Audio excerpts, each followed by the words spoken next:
Non, pour la pérennité d'un festival, effectivement, bien évidemment, il y a la rigueur et la qualité artistique, bien évidemment. Mais le nerf de la guerre, ça reste toujours les financements. Évidemment, on vient de parler de ce sujet pendant ce panel. Effectivement, il est nécessaire d'avoir des partenaires solides autour d'un festival, mais des partenaires dans la durée, pas forcément des partenaires éphémères qui nous accompagnent pendant une année et puis qui disparaissent 2 ans, puis reviennent. Leurs forces sont dans la ritualité, dans la régularité. C'est-à-dire que pour que la chose soit pérenne, il faut la structurer fortement, avec des ressources humaines compétentes. Alors compétentes, c'est pas ça qui manque aujourd'hui. Et après ça, on y met de l'argent. Et beaucoup d'idées. Parce que si les ressources humaines sont compétentes, c'est que les idées vont jaillir. Et si les idées jaillissent, les idées constituent la force d'une structure qui doit grandir.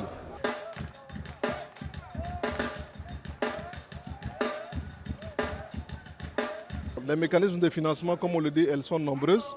Et bien évidemment, nous privilégions dans nos dialogues comment développer à l'interne la mobilisation de ressources propres.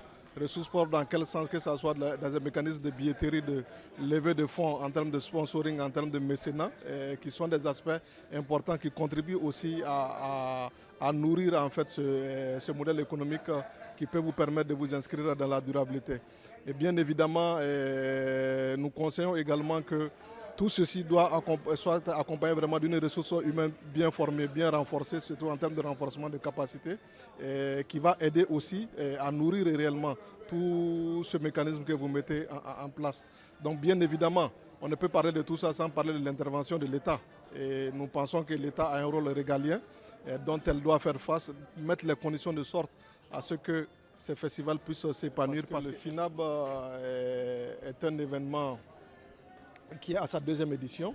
Et si nous voyons la qualité de ce qui est présenté, le travail mis en place, nous voyons vraiment qu'il y a de l'envie, il y a de l'engagement.